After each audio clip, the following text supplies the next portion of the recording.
à ce journal, mesdames et messieurs, bonsoir. C'est toujours un plaisir de vous savoir nombreux. Nous vous proposons de suivre le sommaire de cette édition.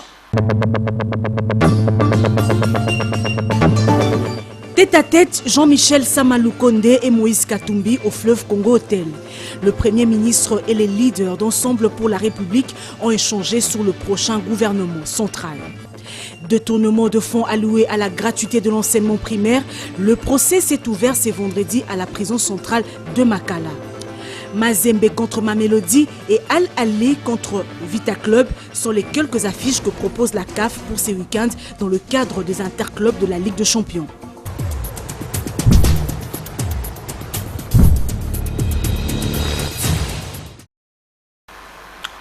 Bonsoir à tous. Arrivé à Kinshasa le mercredi dernier en provenance du Haut-Katanga, Moïse Katumbi a été reçu dans la soirée du jeudi 4 mars 2021 par le Premier ministre Jean-Michel Sama Lukonde au fleuve Congo Hotel. L'échange a tourné autour de la prochaine formation du gouvernement central. James Katambwa, Papi Katassi pour les détails.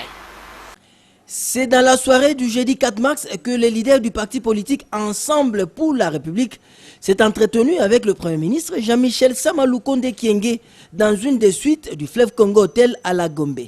Le tête-à-tête entre les deux personnalités politiques de la RDC a tourné autour de la formation prochaine du gouvernement d'Union nationale. Personnellement, Moïse Katumbi Chapoué est venu féliciter le chef de l'exécutif national et surtout l'encourager dans ses nombreux défis.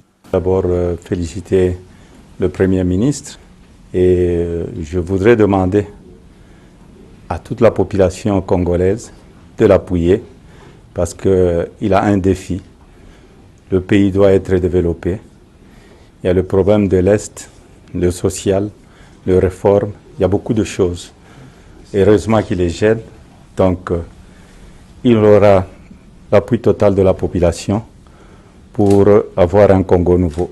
Avec 70 députés nationaux à la Chambre basse du Parlement, Moïse Katumbi Chapoué constitue l'un des poids lourds politiques au sein de la nouvelle configuration parlementaire. Lors de cette entrevue, l'homme d'État congolais Moïse Katumbi a été accompagné de ses fidèles lieutenants, notamment le spécial Salomon Idi Kalonda, Olivier Kamitatou, secrétaire général du parti politique Ensemble pour la République, et Christian Mwando, député national. À Kinshasa, l'homme d'État congolais Moïse Katumbi Chapoué signale ses proches être venus faire l'arbitrage dans le cadre du choix de ses potentiels ministrables au sein du gouvernement Jean-Michel Sama Lukonde Kyenge.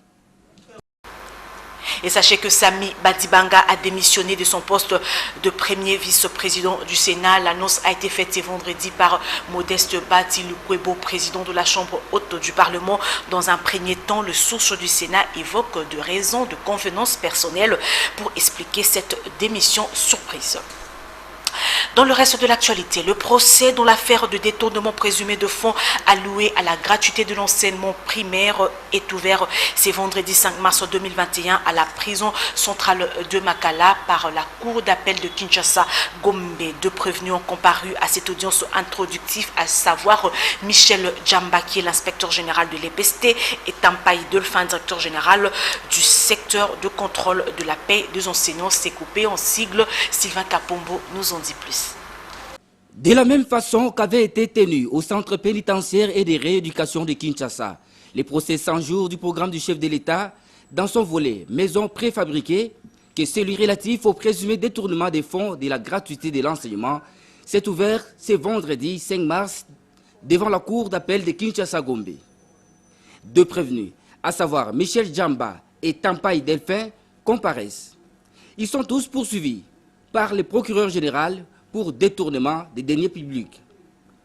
Les premiers, inspecteur général de l'EPST, est notamment accusé par l'organe de la loi d'avoir détourné, dans la période allant de janvier à décembre 2020, la somme de 560 millions 40 000 francs congolais destinée aux fournitures de services. Selon l'organe de la loi, la dite somme a été retirée de manière irrégulière. Prenant la parole pour présenter ses moyens de défense, le prévenu inspecteur général Djamba Michel a nié les faits lui reprochés. Il a soutenu qu'il ne s'agissait pas d'un détournement. Pour lui, lors de sa déposition par 2 fois devant le procureur général sur cette question, pendant l'instruction préjuridictionnelle, Il avait soutenu que cette somme d'argent avait plutôt servi au paiement des opérateurs impliqués dans les travaux d'impression, saisie et composition des cahiers d'items pour les TENAFEP et l'Exeta. Et s'agissant du montant de plus de 300 millions de francs congolais qu'il aurait détourné après avoir établi une facture signée par lui-même, le prévenu Djamba a soutenu qu'il s'agissait d'un ordre de paiement et non de la facture. Il faut aussi noter que le deuxième prévenu, Tampaï Delphin, est poursuivi pour détournement de 13 millions de francs congolais des frais de fonctionnement de son service Sécopé, à en croire la partie accusatrice. Et puis la haute cour militaire qui juge le prévenu major magistrat Dieudonné Moussampa accusé d'évasion des détenus à la prison d'Angenga, concussion et faux usage de faux a pris en délibéré le jeudi 4 mars 2021 la dite affaire pour le prononcer du jugement dans un délai prévu par la loi. Le ministère public a requis 20 ans de servitude pénale principale à l'encontre du prévenu alors que la défense a plaidé non coupable son client et a demandé son acquittement. Encore une fois, Sylvain Kapombo pour les détails. L'audience de la haute cour militaire de ce jeudi 4 mars 2021, siégeant en matière répressive au degré d'appel dans l'affaire mettant en cause l'auditeur général, ministère public près la haute cour militaire contre le major magistrat Moussampa Kabongo Dieudonné, a été consacrée essentiellement au réquisitoire du ministère public et à la plaidoirie de la défense. L'organe poursuivant qui accuse cet ancien auditeur de l'Équateur des préventions d'évasion des détenus, concussion et faux usage des faux, a demandé à la haute cour de dire établi tous les faits qu'il a mis en charge du prévenu et de les condamner à 20 ans de servitude pénale principale. Une proposition de peine qui n'a pas du tout enchanté les conseils des avocats du prévenu, major magistrat Moussampa. La défense a donc plaidé non coupable son client. Cette infraction n'existe pas parce que l'élément préalable, l'existence des prisonniers, des prétendus détenus évadés, n'a pas été prouvé.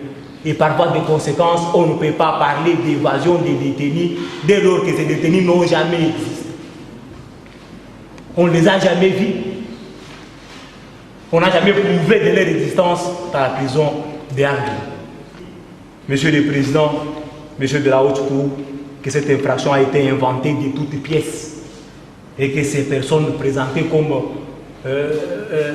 évadées prétendument n'ont jamais foulé leurs pieds dans la prison de Angenga.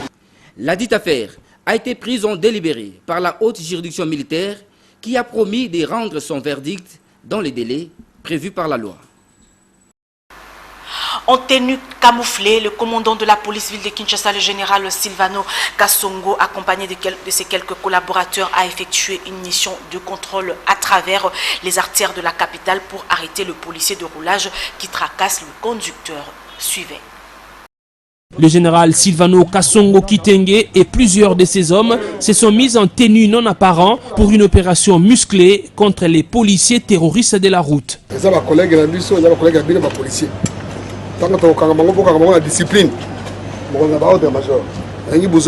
Briefing terminé, le commandant de la ville a embarqué à bord d'un minibus dédié au transport en commun pour passer inaperçu.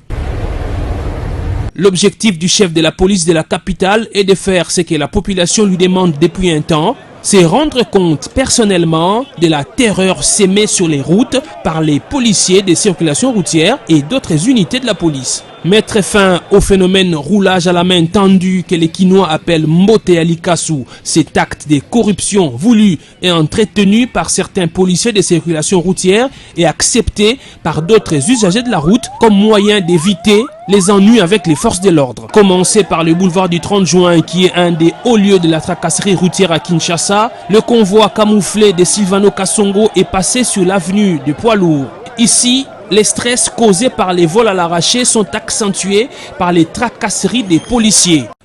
Au lieu de réguler la circulation, ces roulages ont choisi de se transformer en agents percepteurs. Ils ont nié les faits, mais les images prises ont témoigné contre eux.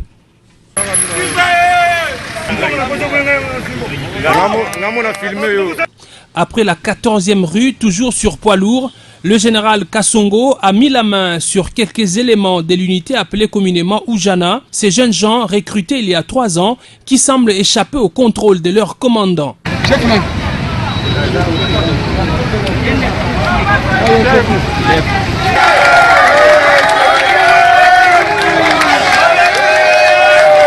Déterminé à ramener de l'ordre dans sa juridiction, le commandant de la ville a par la suite pris la direction de la partie est de Kinshasa, au marché de la Liberté, à Pascal, à Kingasani-Asuka. Le général Silvano Kasongo a vécu des scènes dignes d'un Far West. Il y a même eu un roulage qui, piqué par on ne sait quelle mouche, a tenté d'arrêter et de rançonner le minibus à bord duquel s'est trouvé le général Kasongo.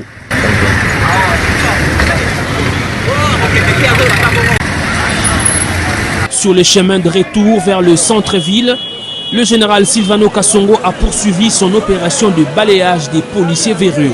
Boulevard Saint-Doué, Pont-Cabu, Bokassa, Croix-Rouge ou encore le rond-point Victoire. Au finish, Silvano Kasongo a arrêté 35 policiers. Ils vont, à en croire le commissariat provincial, répondre de leurs actes devant la justice militaire. Par ailleurs, l'espace Vlisco à la galerie Bisou Bisou à Gombe honore la femme avec de produits Vlisco. C'est jeudi 4 mars, il a procédé à une production de vente des pagnes de qualité avec de modèles diversifiés à des prix abordables à Rikamoujinga. Dédié à la femme, le mois de mars est une occasion pour cette dernière de se présenter en grand apparat dans une tenue décente et respectueuse. Il n'y a pas mieux que le pagne qui traduit cette africanité à travers ses différents motifs aux valeurs et qualités incontestables. À Kinshasa, qui dit pagne dit Visco, une marque tant prisée par les femmes grâce à la qualité du tissu, éparpillé dans différents points de vente, dont la galerie Bisou Bisou. Ici, la qualité fait bon ménage avec Visco. Visco, c'est la qualité. Comme j'avais dit, la qualité est restée constante au fil des années. Ça ne change pas. Ça reste toujours les mêmes. C'est pour cela que nous prenons Visco. Si vous voulez trouver des super wax, des wax hollandais, des Java, des produits Visco, vous venez ici chez nous. Pas une femme sans Visco. Au prix abordable, avec des modèles diversifiés, ces pagnes est à la portée de toutes les bourses. Visco attire du monde. Bien que portant son masque pour respecter les gestes et barrières par rapport à la Covid-19, l'on parvient à reconnaître Laure Mbongo, la célèbre chanteuse de gospel en RDC, venue elle aussi s'en procurer. Servie et satisfaite, Laure Mbongo est repartie toute joyeuse. Je suis là parce que j'ai appris d'une promotion chez Vlisco. Alors, en tant que femme, et étant donné que nous sommes au mois de la femme africaine se définit par le pagne. Raison pour laquelle je suis là, comme toute autre femme, pour choisir le pagne et puis que je m'assure que je serai très bien habillée pendant le mois de femme. Vlisco reste la fondation. Les pagnes Visco sont appréciés par toutes les générations. Situé sur l'avenue du commerce à Kinshasa-Gombe, l'espace Visco dans la galerie Bisou Bisou ouvre ses portes de 8h à 17h. Une grande promotion est en cours. Ceci pour que tout le monde, sans complexe, arrive à acheter son pagne Visco pendant ces mois où la femme est honorée. À l'honneur, durant le mois de mars, la femme est placée à la première position. Voilà pourquoi Patrick Borel-Mukendi et Guy Mawesi sont allés à la rencontre du docteur Yolande Kapend Mwang, spécialiste en gynécologie obstétricienne à l'hôpital Ngaliema.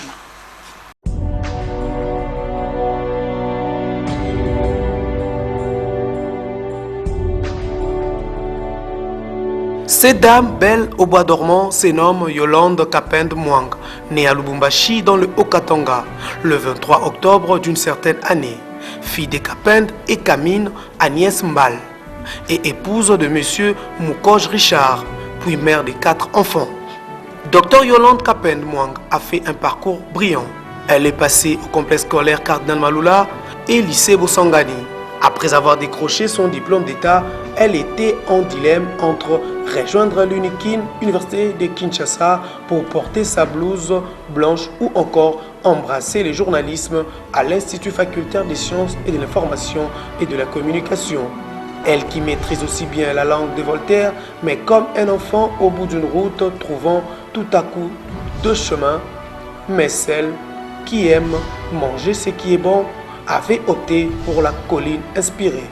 Elle a décidé de courir un sprint, mais pendant de longues années, s'orienter vers la médecine et aujourd'hui, elle a 20 ans d'expérience en tant que gynécologue obstétricienne dans un hôpital public et gère avec dextérité le centre médical Maman Agnès Kamine de Bandalungwa avec comme devise « Chaque femme compte notre avenir et en chaque enfant ». Donc, la femme doit être formée tôt, même si elle est difficile à gérer. Pendant ce mois de mars, Madame Yolande Kapend-Mwang, habituellement d'un caractère jovial et enjoué, pense que la femme doit réfléchir autrement. Elle doit d'abord ne pas se sentir marginalisée d'elle-même, c'est-à-dire qu'elle doit savoir ce qu'elle vaut. Elle doit oublier même qu'elle est une femme, parce qu'il ne faut pas que l'on se dise, bon, comme c'est le mois de mars, maintenant on fait les choses des femmes. Non, non. On prend seulement l'opportunité de pouvoir appeler. C'est vrai qu'il doit y avoir des actions. Donc si vous n'avez pas l'habitude de faire des activités durant l'année, bon, c'est le moment de profiter. Mais ça ne doit pas être le mois où on se dit, bon, c'est le mois où on va porter le pagne, parce que cela identifie, ça n'a rien à voir avec cela. La femme qui a comme couleur préférée bleu et vert a aussi des modèles. Déjà, votre mère, c'est la première qui est celle qui vous inspire. Je vois par exemple Madame Tozin, je vois ma promotrice Madame Berthe Zinga. Et ensuite, dans la politique aussi, on a des femmes qu'on admire bien, Eve Bazaïba, que nous admirons, et bien d'autres encore. Voilà. Bon vent à vous et heureux mois de mars.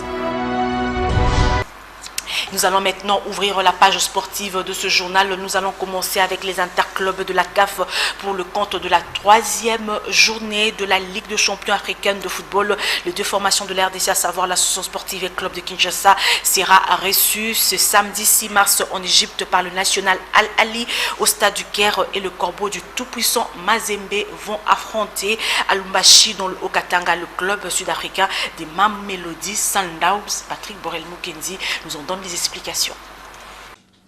Samedi 6 mars, un jour crucial, une 3e journée qui fait déjà battre le cœur des Congolais, la chamade, pour les deux clubs engagés aux interclubs de la CAF, Mazembe à la maison et V Club au Maghreb. Le Corbeau, qui ont 2 points dans leur jubissière, en 2 sorties, reçoivent Mamelodi Sundowns de la République sud-africaine, leader au classement avec 6 points. Mazembe sera privé de son attaquant Isaac Chibangu, touché lors du derby face à Lupopo, et les défenseurs Godé Masengo, mais récupérera Chico Ushindi et Lugonde Benson Oshaya. Mazembe devra garder la tête froide et être tueur devant les buts, car les attaquants restent muets, 3 matchs d'affilée sans marquer. Déjà, ça ne va pas. À Futuka, donc, où Mazembe peaufine son mental pour se tailler un destin de champion face à un adversaire coriace et qui a des ambitions élevées. Jouant à domicile au stade qui porte son nom dans la commune de Kamalondo, les protégés du chairman Moïse Katumbi doivent se reprendre sous peine de voir Mamelodi faire 3 sur 3 et creuser l'écart. Battu lors de la première journée, à Kinshasa par Simba, Vita Club s'est refait la santé en faisant craquer les Soudanais d'Elmerir, un bon résultat qui a permis aux Moscovites de rebondir au classement et d'occuper la 2e place devant Al-Ali grâce au goal average.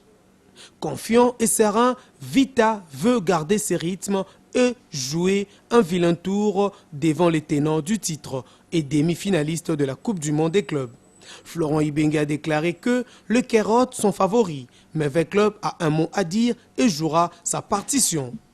Si Simba a réussi à marcher sur les Diables Rouges égyptiens, Massassi et ses amis ont aussi des cartouches pour surprendre Al-Ali, qui peut le plus, peut le moins, dit-on. Dans d'autres matchs des 2 poules, Simba ira défier El Merir et Belouizdad croisera Al-Hilal.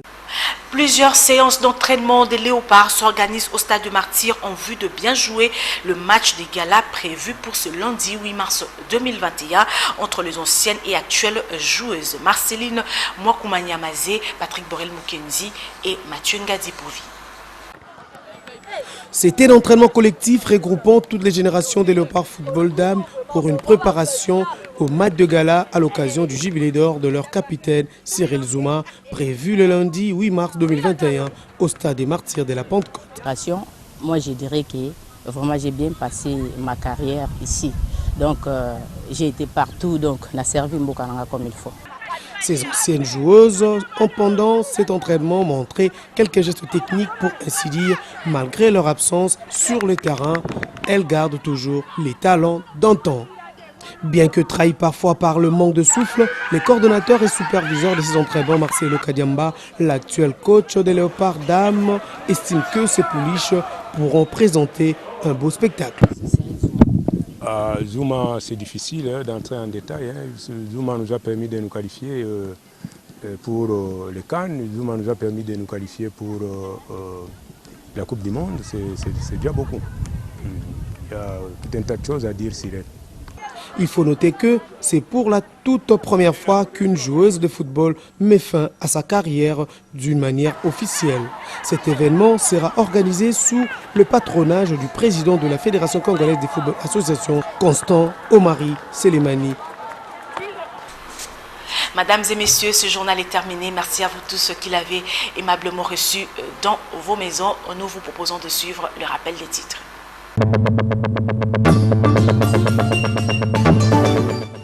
Tête à tête, Jean-Michel Samalukonde et Moïse Katumbi au fleuve Congo Hotel. Le Premier ministre et les leaders d'Ensemble pour la République ont échangé sur le prochain gouvernement central. Détournement de fonds alloués à la gratuité de l'enseignement primaire, le procès s'est ouvert ce vendredi à la prison centrale de Makala. Mazembe contre Mamelodi et Al-Ali contre Vita Club sont les quelques affiches que propose la CAF pour ces week-ends dans le cadre des interclubs de la Ligue des Champions.